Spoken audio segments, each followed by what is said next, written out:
met someone who felt familiar, like you've known them forever, or like you feel this strange feeling like, wait, where have I met this person before? Yet they turned your life somewhat upside down. It's like you've never met them, but there is this some familiarity to them. So I think that's where soul contracts, karmic ties, and twin flames come in. So that's what I feel like I kind of want to put out there and talk about in today's episode.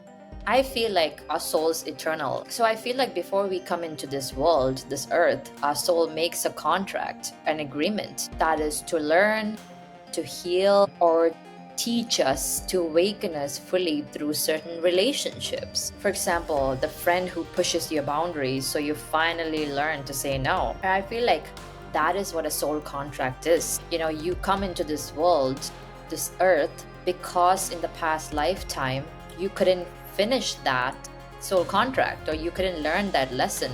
So you keep reincarnating, or your soul enters new bodies, like that's our vessel, to make sure, like, until we learn these lessons, we keep repeating these patterns. In the past episode we talked about the whole anxious avoidance stuff.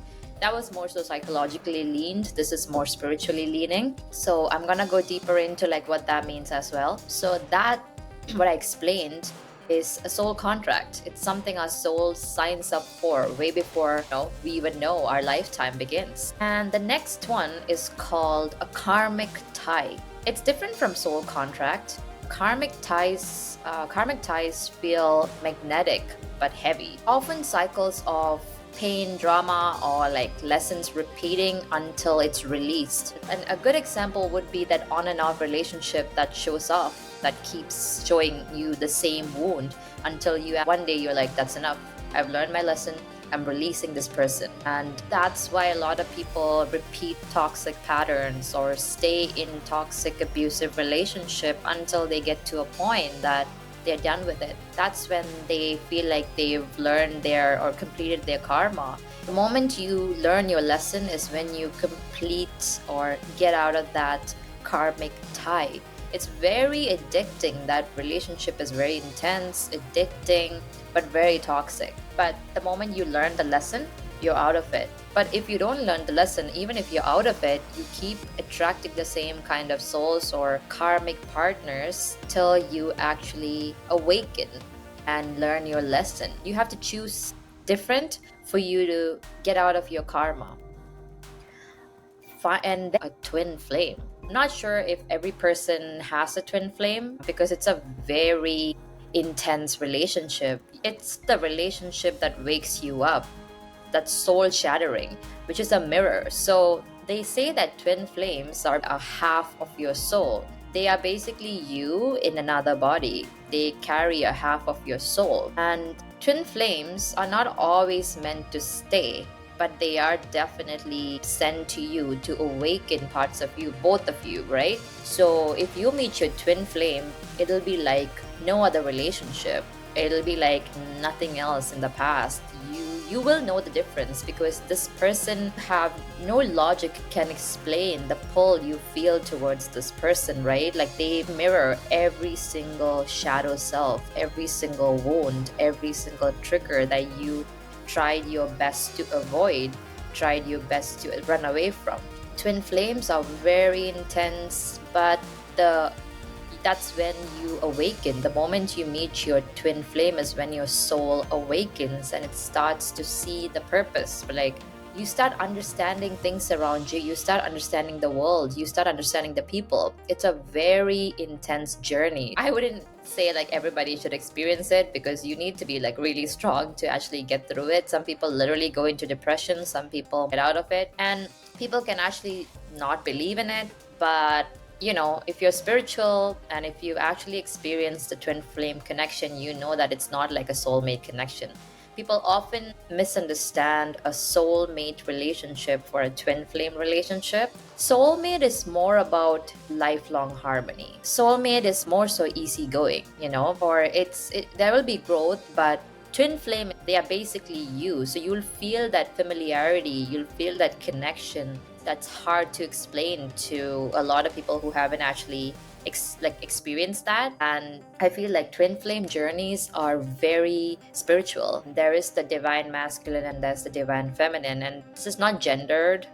Each of us, every single person, has a masculine side and a feminine side. What the twin flame journey teaches you is to balance this. Maybe one side of you is not balanced. So when you meet your twin flame, you understand your triggers. And, if it's done the right way, you start healing your masculine or your feminine side. And there's a separation period, and that's where the runner chaser dynamic comes. And the runner chaser is basically the anxious avoidant, that, like they say, twin flame is basically huge on the runner chaser dynamic.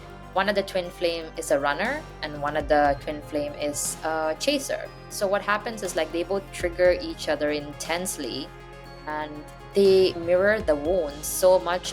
The runner is the one who usually needs more healing, but they are so triggered and intensified and overwhelmed because they're not ready to face their triggers or fear. That's what the whole twin flame dynamic is. Usually people go through years of separation, and then eventually, when they are grown, like when they were healed, they come back together. Some people never do. For some people, twin flame journey is just you meet your twin flame and that's it for them.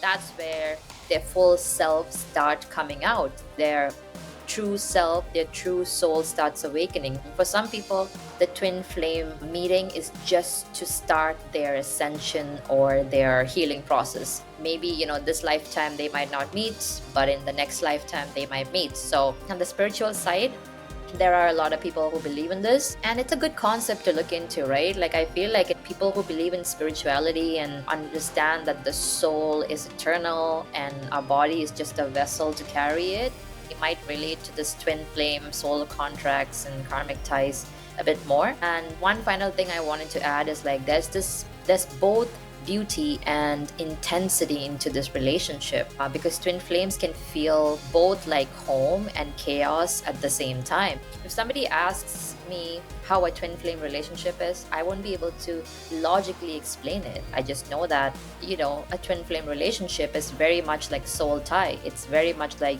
this person has half of my soul, and stuff like that. That's how I would put it for a twin flame relationship.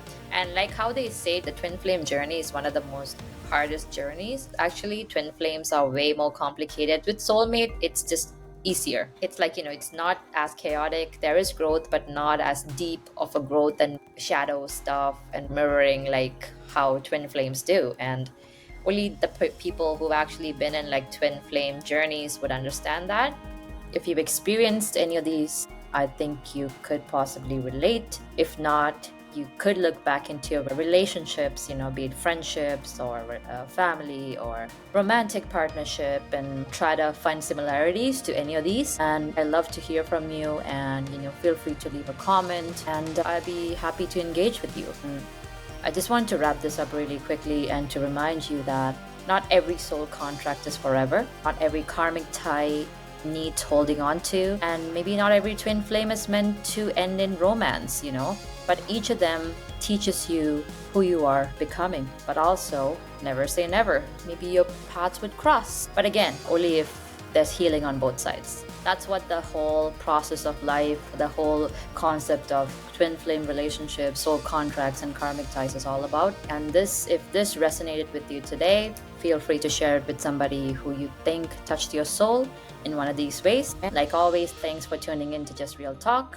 and feel free to subscribe, and I will see you next time.